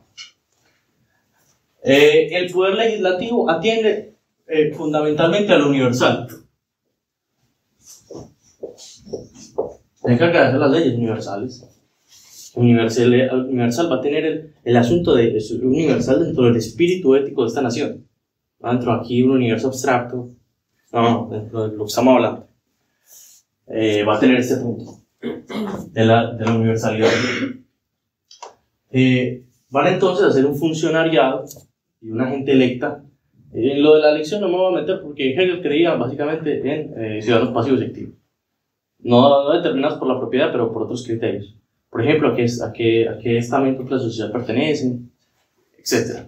O sea que el sufragio universal no está aquí guardado, sino que se pertenece más bien a este órgano respecto a una manera en la que yo ya pertenezco a la sociedad civil.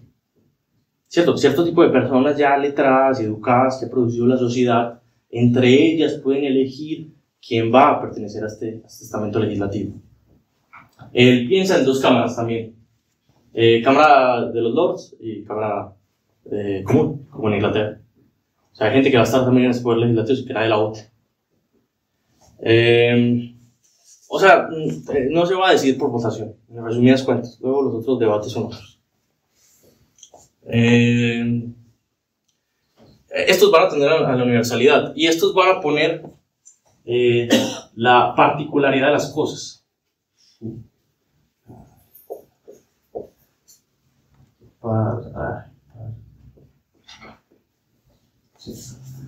La particularidad. ¿Qué quiere decir esto? Para Hegel hay dos cosas que son, una cosa es un particular y otra cosa es un individuo. Un particular es, por ejemplo, dentro del género de gatos, yo puedo encontrar yo digo que un particular es un gato, no solo. Un individuo es algo que yo señalo, que yo muestro. Es el gato si tuviera un gato acá. Es eso, lo particular más bien pertenece como a la orden al orden del género. Yo cuando individualizo ese género. Entonces va a poner este contenido universal, este poder lo va a efectuar tanto en el asunto judicial de los tribunales, como lo va a efectuar también en el poder ejecutivo, en darle a ministros. Este es un asunto también bien interesante en Hegel, porque Hegel coge muchas cosas de Montesquieu, lo admira tremendamente. De hecho, si quieren también una definición muy buena de, de este sistema de leyes que estamos hablando, es el que da Montesquieu, que dice, las leyes son las relaciones necesarias entre cosas. Qué maravilla de definición. Pero aquí va a decir, lo que Montesquieu es que dice que es un problema de pesos y contrapesos, ¿no? Que tenga un peso y a tu vez tenga un peso sobre ¿no? Que se vigilen mutuamente. Él va a decir, es que hay algunos intereses, y de hecho los más fundamentales, que no están regidos por los pesos y los contrapesos. Si, por ejemplo, si el poder legislativo tiene que legislar sobre el presupuesto del Estado para este año, no va a decir, no, como yo le estoy haciendo contrapeso, de pronto un tirano que hay en el Ejecutivo, entonces no voy a dar nada. Porque si no da presupuesto, él mismo se desfinancia y se destruye. Entonces lo de contrapesos y contrapesos, como vemos en la vida diaria, eso mucho de realidad no tiene. Hay unos intereses coordinados dentro de estos dos poderes. Y luego estará entonces el monarca. El monarca, dice Hegel de la siguiente manera. Dice, es el momento de la singularidad en el Estado. Como este es un Estado que iba supuestamente sobre la libertad y sobre estos asuntos básicos de eso, la voluntad libre, tiene que coronarse este Estado a sí mismo con un principio, con la subjetividad en su cabeza. Y va a decir, y como esta singularidad es de una manera inmediata, también es natural. De hecho, Hegel hace como algo un poco que yo pensaría que eso debió ser grosero, pero pues si lo hubieran entendido bien los monarcas en Prusia, que dijo, eso tiene que ser, entonces el monarca tiene que ser eso, un individuo que está en la inmediatez natural. Y que tiene que ser más o menos educado. Él está diciendo, pues bueno, sí, el monarca está ahí para coronar el asunto. Es un asunto representativo, simbólico si se quiere, pero como los símbolos no son símbolos porque sí, sino que los símbolos son necesarios, ¿cierto? La forma se tiene que expresar en un determinado contenido, igual que la materia siempre se expresa en su totalidad. Va a tener que tener este punto. Entonces sí, es un símbolo. Y bueno, también tiene que ser un símbolo que cumpla una virtud pública, que tenga todos estos asuntos de los que estamos hablando, que contribuya a esta virtud ética, este momento de la eticidad. Tiene que ser un monarca moral. O sea, la persona, pues como lo que era el antiguo rey Juan Carlos, como que quedaría muy difícil meterlo acá. Y va a tener este punto. Marx, por ejemplo, le hace una crítica y le dice, es que el monarca simplemente es aquí un gordo perezoso, está ahí sentado, haciendo nada, básicamente dice eso. Porque no le encuentra ninguna atribución ni nada. Pero bueno, el punto es, como les digo, cómo la estructura de este movimiento y esta necesidad nos iba a llevar a poner el monarca. Luego eso ya, el debate si debe o no, es otro asunto. Por eso hay tanta gente que dice, bueno, es que aquí hay unos pasos, que Hegel se traiciona, que está defendiendo la monarquía prusiana, etc.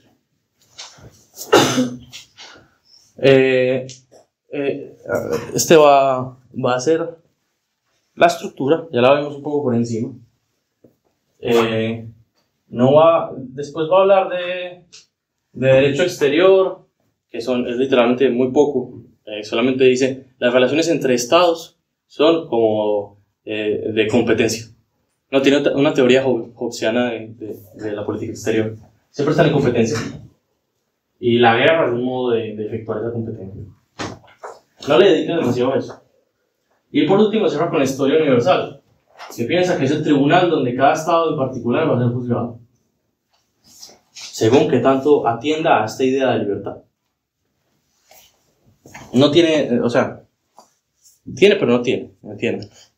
No tiene mucho más. Eso, digamos, sería la estructura. Luego hay aquí, el tema también es que los contenidos son importantísimos, ¿cierto? Meterse en la lectura, mirar cuáles están siendo los argumentos, porque lo van a enriquecer el asunto. El conocimiento, yo creo que es bueno, estaba diciéndoles que tampoco los símbolos son muy buenos, pero si habría que pensarlo de alguna manera, yo creo que es como espiral. Uno se va en este círculo y se va retrayendo y se va alimentando, y las cosas de estas que estamos hablando uno las va enriqueciendo con el movimiento de las cosas. Está en este sentido como una espiral.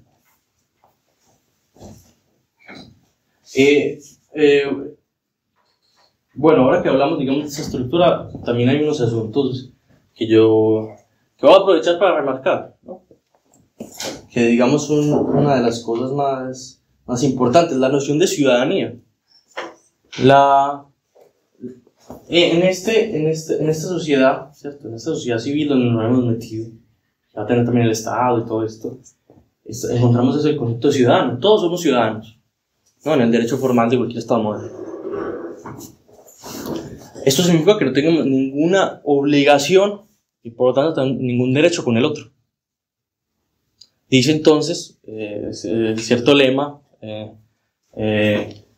dice, el derecho personal va hasta el derecho del otro, ¿no? O sea, mi derecho va hasta que se choque con el derecho del otro. Ya vimos que para él más bien es al revés. Mi derecho, para que mi derecho exista, tiene que ser reconocido por el otro. Mi derecho es, porque es también en el otro. La ciudadanía es un asunto muy interesante también a nivel histórico, porque es un asunto donde empiezan a existir las estructuras de producción individuales, lo que llamaremos mercado y lo que llamaremos también después capitalismo.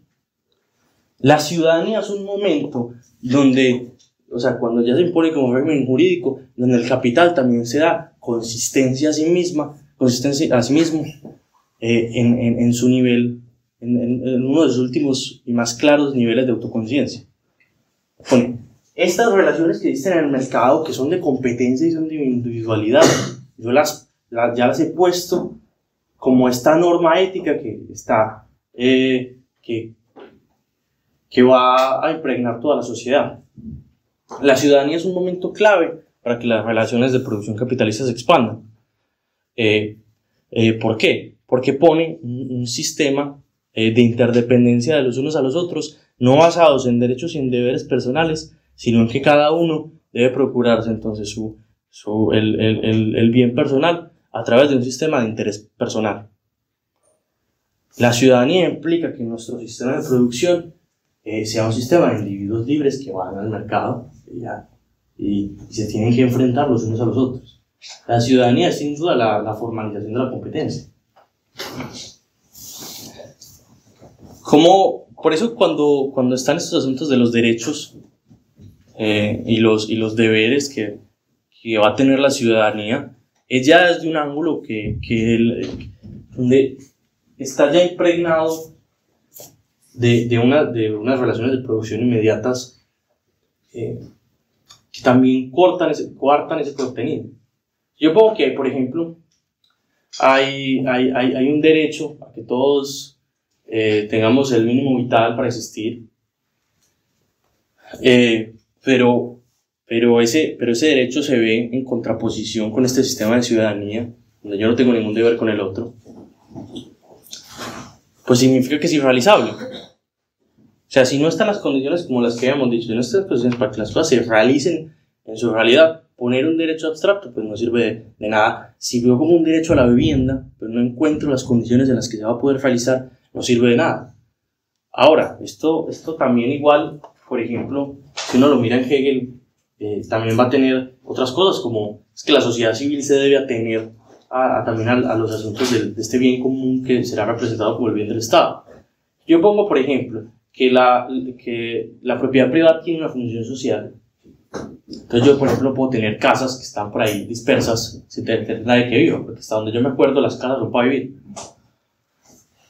Y si no hay nadie viviendo, pues no cumple una función social, ¿cierto? Ese es el asunto de por qué la propiedad privada, para seguir siendo propiedad privada, tiene que tener una función social. Porque si no nos generan unos problemas irresolubles. Pero también está el asunto de la propia forma de la ciudadanía. O sea, los agentes libres en general siempre van a estar en competencia.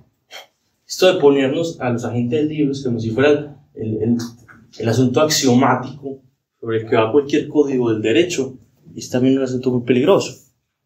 Porque eso siempre va a invitar, digamos, a recogerse siempre sobre sí mismo. A recogerse toda la personalidad jurídica sobre uno mismo. Y no ver que en la personalidad jurídica de uno mismo también están involucrados los demás. Entonces esto como les digo, esto que explicamos de la sociedad civil también tiene sus límites. Aunque haya reconocimiento y aunque haya todo este tipo de cosas, va a ser muy difícil, va a ser imposible superar hacia un momento en el que hay una codependencia entre todos los agentes productivos. Eso es nada más, menos que imposible. Entonces hay cosas, como por ejemplo esto de que nos debemos realizar en un bien común que sería el bien del Estado, que en su propia dinámica y sus propios límites tropiezan contra los conceptos de ciudadanía. Y el Estado, si uno respeta esto, el Estado no puede sacar a la gente de la sociedad civil, como hemos visto. Ahí hay unos asuntos primarios. Marx, por ejemplo, trata esto como ideología. O sea, ideología en un sentido fuerte, es decir, la sociedad capitalista ha producido unas formas ideológicas jurídicas que es, por ejemplo, el concepto de ciudadanía. Entonces va a ser la producción material que va a llegar, digamos, a esto que acabamos de ver, sus propias leyes inmanentes al proceso. Eso, digamos, va a ser una de las críticas y las alternativas que se van a tomar con más seriedad.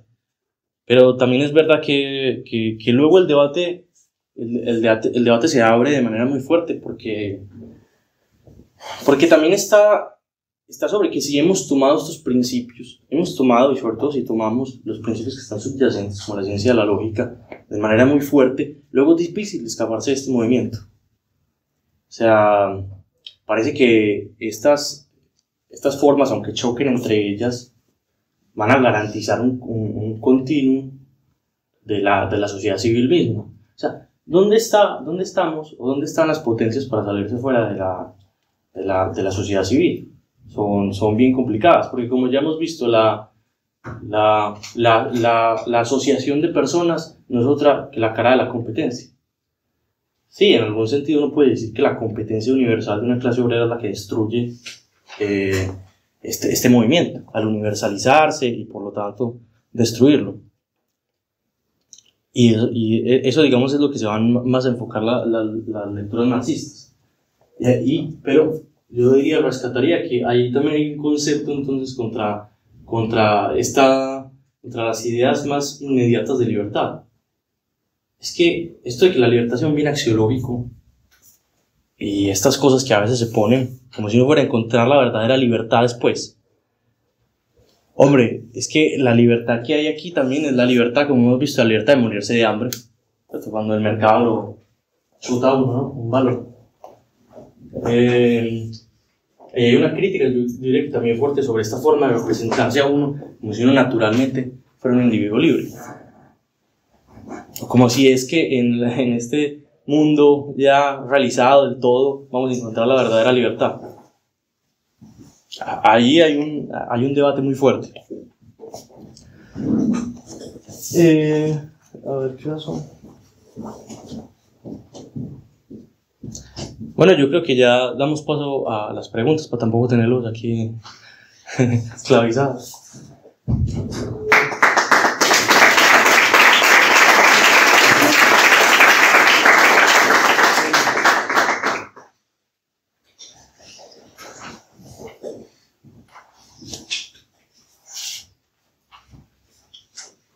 Bueno, yo es verdad que las tengo preparadas, pero es un poco trampa. Pero sí que es interesante un poco profundizar en cómo Hegel se da cuenta, cuando trata de la propiedad como de la acumulación de capital en pocas manos y de la creación de una clase que no lo considera clase porque lo deja fuera de las clases, de una clase desposeída, ¿no? Pero a la vez no hay lucha de clases, ¿no? Entonces, ¿qué papel juega, que también puede entrar de la crítica de Marx a Hegel, ¿no? O sea, ¿qué papel juega la lucha de clases en el Estado hegeliano y, ¿no? y cómo lo entiende también Marx el Estado? Sí, bueno, vamos a empezar por lo último. Yo diría que Marx y Hegel, de hecho, comparten, cambian, conservando y modificando algunas cosas, cierta noción del Estado muy parecida. Bueno, es verdad que a veces, por ejemplo, Marx en el Manifiesto Comunista habla bueno, el Estado no es más que un comité aquí de los asuntos burgueses, ¿no? Un comité de negocios. Pero luego, por ejemplo, a veces tiene pedazos en la ideología alemana y en el primer tomo del Capital, muy interesantes. Les voy a poner un ejemplo que pone también Marx. La legislación fabril de Inglaterra, la primera que hubo, tuvo mucho debate, tanto en las cámaras, que decían, bueno, unos sí, unos no, como dentro de las organizaciones obreras, porque las organizaciones obreras también las atropellaban mucho y se fueron diluyendo, y luego a los últimos de la legislación fabril no había tampoco un organismo que pudiera representar de la manera más adecuada estas voluntades por esta legislación fabril. O sea, están en una situación en la que ni las cámaras, ni el Senado, ni nadie, y tampoco los organismos obreros que estaban destruidos, podían representar una voluntad política para poner la legislación fabril. Pero él dice, y pese a todo esto que narramos, se impuso. Y pese a todas estas complicaciones, pese a todos los agentes aquí involucrados, se impuso. Una legislación fabril que parecía que no dependía de nadie, ¿cierto? Dependía de nadie en tanto sentido de voluntades individuales agregadas. Él va a ver entonces también el rol del Estado dentro del capitalismo como el que garantiza la unidad del proceso de acumulación de capital, sobre todo en su sistema más de acumulación simple, o sea, de la reproducción de las propias condiciones del capitalismo. Aquí entonces tiene un paralelo interesante con lo que pensaba Hegel. Es que Hegel lo piensa como la unidad que también dota de la posibilidad de circulación hasta toda esta sociedad civil y todas estas esferas que estamos trabajando. La unidad que hace que el conjunto se pueda reproducir a sí mismo. Esto lo han hablado varios académicos, y hay unas lecturas interesantes que asimilan esto a un concepto de la biología. Hay un concepto de la biología que es un biólogo que se llama Humberto Maturana.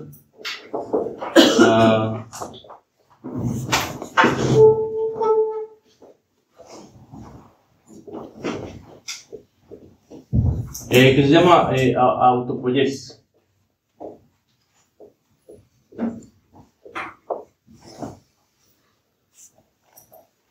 Este concepto de la biología es muy interesante porque dice que los organismos vivos tienen un proceso de reproducción de sus propias condiciones de existencia. O sea, ellos todo el tiempo se están produciendo a sí mismos. Ese es el asunto de la autoproducción. Todo organismo vivo, digamos, tiene esta función.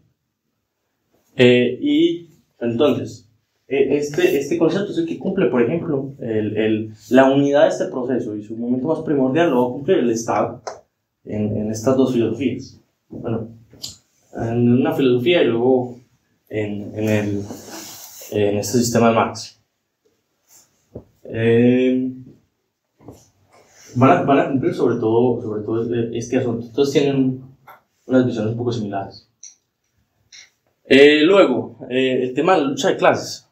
Claro, como Hegel deja a toda esta gente fuera del sistema de clases, de estamentos,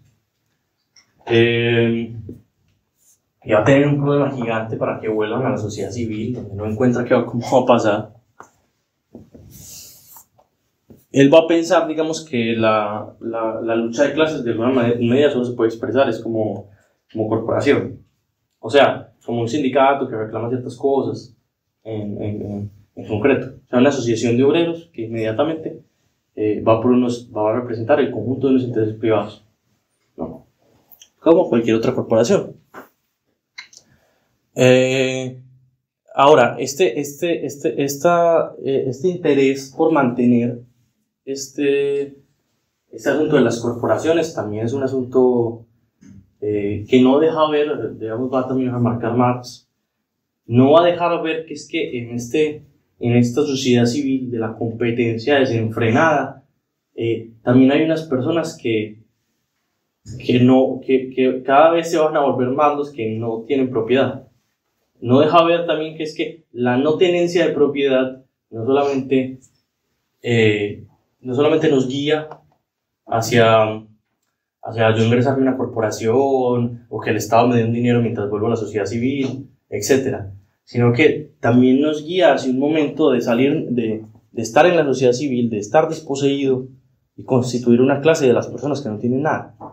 Porque si cada vez, evidentemente, somos más y tenemos un interés común, no en acabar, no en volver a tener propiedad, sino acabar el régimen de la propiedad, pues involucra un momento de combustión, digamos, en este sistema que estamos hablando.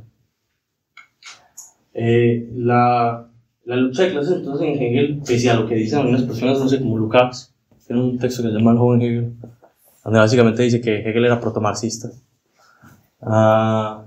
Hegel solo encuentra que el movimiento de la sociedad se puede dar en esferas de sociedad civil. Para él este sistema de individualidades que se autodeterminan en función también del reconocimiento de los otros es la única manera de reproducir la vida y el Estado moderno.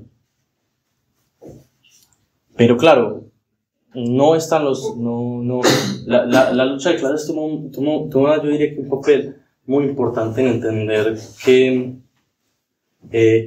la competencia e inclusive la asociación tienen sus límites en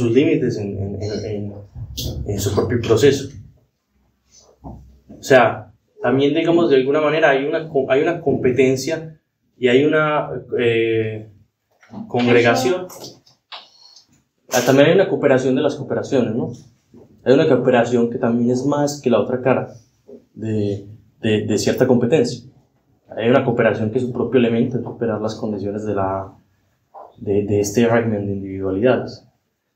Eso lo lleva también a uno a ciertos problemas metodológicos, que es que hay cierto momento en el que las condiciones, digamos, que uno le dan la posibilidad de que existan agentes libres, de que existan todo este sistema, también es un sistema, ¿cómo decirlo? Es un sistema que en su propio movimiento no es capaz de recoger de manera efectiva los elementos que se le escapan. Supuestamente, cuando uno tiene uno de estos sistemas perfectos, pues recoge todos los elementos. Pero, claro, yo diría que aquí estaría el problema sobre uno que cree que es el sistema de necesidades, ¿cierto? O sea, uno cree que hay una ley de SAI y todo el tema, y si no se cumple es una excedencia que yo puedo mermar. Eso, pues todos los modelos socialdemócratas más o menos piensan eso. O sea, aquí hay una ley que supuestamente nos tiene que dar que el sistema de intercambios libres nos va a producir beneficios a todos. Y si hay excedencias, pues ya lo cubrimos de manera excedente. Pero, claro, si uno piensa, por ejemplo, que el sistema de necesidades es un sistema que lo que hace es reproducir una acumulación de capital, por lo tanto una acumulación de poder, y que ella misma lo único que hace es producir desposeídos de manera cada vez más grande. O sea, no es una excedencia, ¿cierto? No, es un asunto vital sobre el propio sistema. En fin, creo que más que pensar que eso se le escapó a Hegel, o que no lo consiguió ver, o que todo el asunto, creo que es que Hegel nunca pudo superar el problema de ver la sociedad como simplemente la sociedad civil. De que hay también un asunto sobre todo el sistema de las sociedades, su proceso histórico delimitado. Que esa otra visión también tiene sus problemas, ¿eh? No, tampoco tiene sus asuntos. Por ejemplo, ahora aprovechando aquí para exponerlo, si uno piensa que todas las condiciones, digamos, previas de las que estamos hablando surgen surgen de la producción, o sea, del modo de producción en el que está puesto. Esto pertenece también a toda una historia en general, a todo un desarrollo material, por ejemplo, de la individualidad, la subjetividad, etc. Eso también lo remite a uno, bueno, y el proceso de hominización, entonces, ¿cómo se realizó? O sea, ¿cuáles eran las condiciones de producción de la materia, por decirlo de alguna manera, en la que ese proceso se pudo dar a sí mismo? ¿Y cuáles eran las condiciones materiales que tenían que existir para que ese proceso de hominización se diera? Entonces, las escalas geológicas de la Tierra, ¿cómo se han dado para que se dé ese concepto de necesidad? Y así ad infinitum. O sea, cuando uno pone la materia en este lugar de absolutez, que obviamente no estamos hablando de materia de esto, sino una cosa más compleja. Pero cuando uno pone en ese lugar de absolutez, también se le revelan unos problemas grandes sobre esta respuesta que le está dando al ser de las cosas. Eso también hay que mirarlo. Bueno, ¿alguien más tiene alguna otra pregunta? No, yo creo que ya.